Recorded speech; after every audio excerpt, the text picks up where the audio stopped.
Gracias, Claudia. No, excelente. Muchas gracias por tan excelente presentación. Bueno, hermanos y hermanas, yo soy Luis Ceballos. Quiero contarles un poquito de mi historia y es solamente para iniciar. Es que yo provengo de un hogar que venía destruido, muy caótico, disfuncional, como pues muchos hogares ocurre. Eh, Varios elementos, mis papás peleaban mucho, se separaban, volvían a vivir juntos y luego volvían a separarse. Eh, Alcoholismo, agresividad, sin mucha violencia, pero sí agresividad, mucha amargura en el hogar sobre todo, y mucha distancia, cada cual como por su lado. Eh, y cuando yo tenía más o menos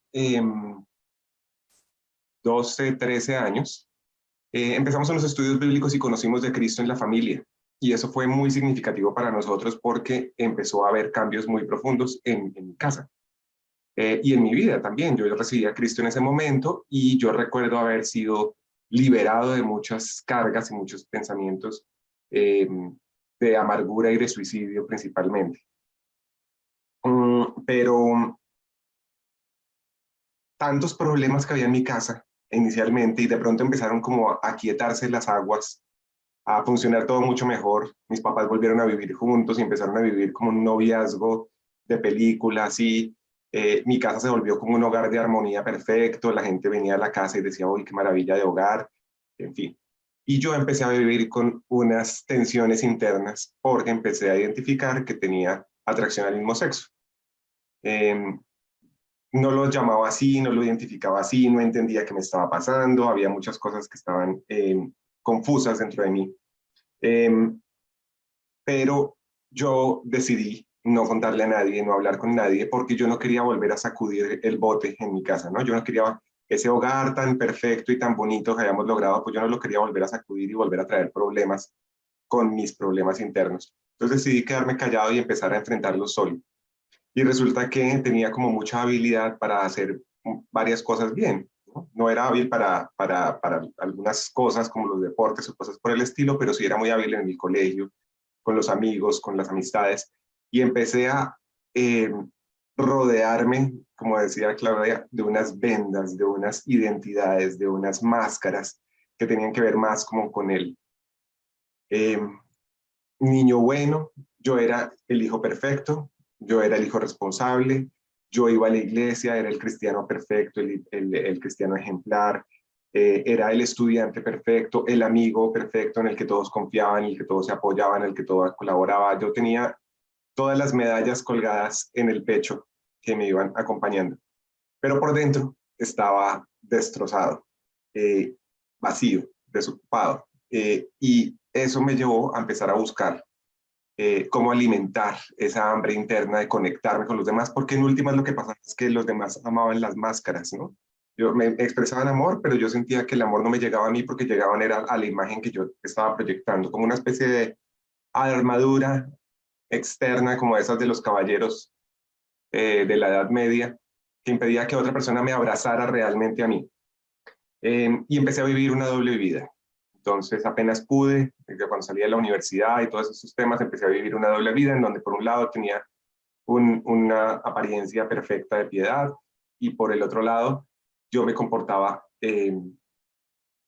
terriblemente, digamos. Tenía muchos comportamientos destructivos donde yo estaba buscando amor, afecto, cariño, conectarme sobre todo con otros hombres y cada vez me embarraba más, me embadurnaba más en ese lodazal. Eh, y viví así durante mucho tiempo pensando que Dios no me aceptaba, no me quería cerca, no había oportunidad para mí. A pesar de eso, yo seguí conectado con la iglesia y quise mantener esa conexión porque sabía que era Dios el único sitio donde había agua de vida eterna, palabra de vida eterna, pan verdadero. Aunque tal vez no fuera para mí, en fin, yo seguía asistiendo allí. Y descubrí que Dios sí tenía eh, paciencia, esperanza y misericordia para mí. Y me permitió llegar a un espacio como este, un espacio para ser honesto, y para poder abrir mi corazón y reconocer las formas en que yo había herido a otros y herido a Dios y pecado en contra de otras personas. Estas vendas y estas máscaras que yo me había ido pues poniendo encima, yo tenía que quitarlas, pero también tenía que reconocer mi responsabilidad en todas las decisiones que yo tuve. Porque a pesar de que yo empecé a tomar decisiones erróneas desde muy pequeño, yo siempre fui responsable de cada decisión que tomé. Por más embotado que estuviera con el dolor, con la soledad, con la lujuria inclusive y todo eso, siempre tuve la responsabilidad de cada decisión que tomé en mi proceso. Y tuve la oportunidad de tener un espacio de confesión. Y en ese espacio de confesión, por supuesto, yo puse sobre la mesa, sobre el tapete, todos los pecados groseros y evidentes que estaban en mi vida, ¿no? Esa forma en que yo atenté contra mi propia vida, con la irresponsabilidad de mi patrón sexual, la forma en que yo irrespeté digamos, la santidad y la armonía de mi hogar, no reconociendo, por ejemplo, el derecho que tenían ellos de saber sobre mi vida y la participación que yo les estaba negando en mi vida. Eh, Cosas como la independencia que mencionó también Claudita al principio. Ese deseo de hacer las cosas a mi manera, a, en el tiempo, el lugar y la forma que yo quisiera, eso lo tuve que entregar como parte de mis pecados. Parte también, y escarbando, al final tuve que llegar a reconocer tres pecados que siempre han estado ahí como amarrados, que siempre son hermanitos y siempre están juntos, casi nunca viene uno solo, que creo que todos tenemos que llegar hasta ese punto, y es, siempre está el orgullo, que es como un poco la egolatría que mencionaba Claudita antes, la soberbia, el creerme mejor que los demás, a pesar inclusive que a veces yo me sentía con un sentimiento de inferioridad, de pobrecito yo, la autoconmiseración era algo que también tuve que llegar a entregar, porque ese pensamiento de pobrecito yo, que no sé qué, eso es lo que hace, es como una especie de orgullo encubierto, una soberbia de he sufrido tanto, tanto en mi vida que necesito que me aplaudan, porque he sufrido tanto, ¿no? Eh, entonces el orgullo, la soberbia, la rebelión, porque sabiendo lo que Dios le agradaba, sabiendo el camino que me estaba mostrando, yo elegí otro diferente. Eh, con todas las excusas, pero yo elegí otro camino diferente. Otro que también estaba por ahí cerquita era la incredulidad, ¿no? El no creerle a Dios en muchas cosas que Él me había prometido y que me había dicho. Y el otro es el creer muchas mentiras. Me tocó hacer un listado de todas las mentiras que yo había creído y arrepentirme por esas mentiras que yo creí. Porque eso también es un pecado. Yo creí mentiras sobre mi identidad, yo creí mentiras sobre mí mismo, yo creí mentiras sobre Dios, sobre mi familia, sobre las mujeres o sobre los hombres. Yo creí mentiras que me ataban y me amarraban, y yo tuve que dejarlas en un proceso de confesión. Y una última cosa que quiero mencionarles sobre la confesión es que yo tuve un momento de confesión duro, inicial, en donde yo decidí botar toda el agua sucia, sacarla a la luz, como decía Claudia, y recibir esa sanidad, ese volver a Dios. Pero muchos años después o tiempo después, tuve que volver a hacer un proceso de confesión para una nueva capa, nuevos sitios en donde Dios estaba escarbando. O sea, si usted ya ha pasado por un proceso de confesión, seguramente aproveche y escarbe en una nueva capa de confesión, de cosas que Dios le está señalando que tiene que sacar. Hablarlo es liberador, pero hablarlo no es suficiente. Yo tuve que llegar a reconocer que esto no era parte de mi vida y que yo tenía que abandonarlo, tenía que arrepentirme, tenía que cambiar de dirección, ya no podía seguir haciendo las cosas como las he estado haciendo toda la vida, tenía que hacer las cosas de una manera diferente y tenía que lograrlo hacerlo de una manera diferente. Ese arrepentimiento, ese cambiar de dirección, eh, se llama arrepentimiento en la Biblia, y lo que me motiva es a buscar a Cristo. Ya no buscar más esas hojas de higuera, esas máscaras, esas vendas, como quieran llamarlos, pues. Ya no buscar la manera en que yo siempre había hecho las cosas, sino empezar a hacer las cosas como Dios me dice que las haga. El arrepentimiento es una palabra que yo creo que es muy difícil de entender. O sea, podemos buscar muchas definiciones, cada persona trata de entenderlo diferente, pero yo creo que es algo tan grande que no logramos comprenderlo en palabras, como la fe. Y como la fe, también creo que es parte de los regalos que Dios nos da. Entonces, es algo que yo tengo que pedirle a Dios. Dios, dame el arrepentimiento para poder yo, en realidad, no sé si entiendan esta expresión, pero quemar los barcos, destruir los puentes o cerrarme el camino para volver a los viejos pasos que tenía y empezar a hacer las cosas de una manera diferente. Hacia allá vas al arrepentimiento. Y ese quiero cerrarlo con un versículo de la Biblia que dice en Lucas 24, 45 al 48, que es algo que Dios me estaba hablando últimamente en esta época. Dice, Jesús estaba caminando con los discípulos y les dice, les abrió la mente para que entendieran las escrituras. Y les dijo, efectivamente se escribió hace mucho tiempo que el Mesías debía sufrir, morir y resucitar al tercer día.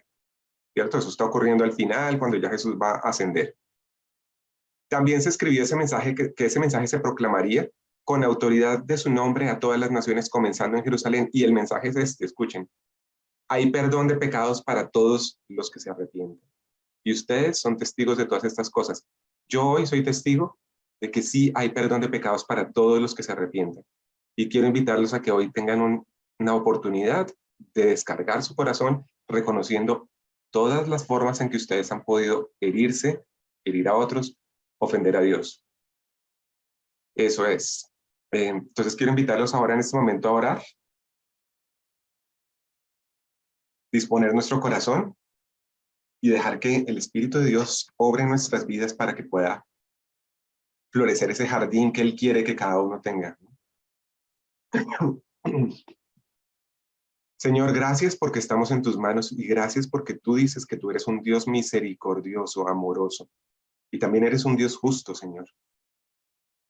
Gracias porque hoy podemos reconocer delante tuyo todas las muchas formas en que hemos lastimado ese plan que tú tenías para nosotros, Señor. Ese plan de amor, de misericordia, de guía, de santidad, Señor. Nos hemos rebelado contra ti. Hemos dejado que el orgullo nos dirija, Señor. Hemos creído mentiras que nos han amarrado y nos han alejado de ti. Y en cambio hemos sido incrédulos a tus promesas, a tus bondades, a tus verdades, a tus juicios, Señor. Hemos actuado con soberbia, pensando que somos mejores que los demás o que sabemos mejor que los demás lo que nos conviene. Y en ese camino hemos herido a otras personas. Hemos ofendido tu santidad y tu santo nombre, Señor. Y nos hemos alejado de ti, Señor. Hoy queremos buscar nuevamente esa verdadera identidad en ti, liberándonos de todas estas cargas, Señor. Yo te pido que tú traigas el arrepentimiento y el perdón de pecados para cada uno de nosotros que estamos aquí hoy, Señor. Toca cada corazón, produce en cada corazón ese deseo de caminar en la luz, en santidad, en libertad, Señor. Ya no más estar atados a esas mismas cadenas de siempre, Señor. Ya no más atados a los patrones de comportamiento que aprendimos, Señor. Ya no más a pensar y decir, es que así soy yo. Porque hoy queremos escuchar otra voz que hable sobre nosotros y nos muestre, Señor, que tú tienes palabras de vida eterna, que tú tienes esperanza y un futuro para nosotros, Señor. Gracias, Padre, porque hoy podemos disponernos para hacer un inventario de nuestro interior, que tú nos ayudes y nos ayudes a examinarnos y ver si hay camino de iniquidad, camino de perversión, camino torcido en nuestras decisiones, en nuestros pensamientos, en nuestras decisiones, Señor. Solamente tú conoces nuestros sentimientos y nuestras emociones y nuestros pensamientos. Y solamente tú puedes traer luz y verdad a cada rincón de nuestra casa interna, Señor. Hoy te abrimos las puertas para que tú examines y saques a la luz lo que hoy debe expulsarse de este hogar, Señor. Gracias, Padre. Te pedimos que podamos, Señor, también asumir responsabilidad sobre lo que hemos hecho y restituir, responder, pedir perdón a las personas que hayamos ofendido, Señor, y restablecer las relaciones que podamos, Señor, en la medida de nuestras posibilidades. Esto te pedimos, Señor, en el nombre de tu Hijo Jesucristo. Amén.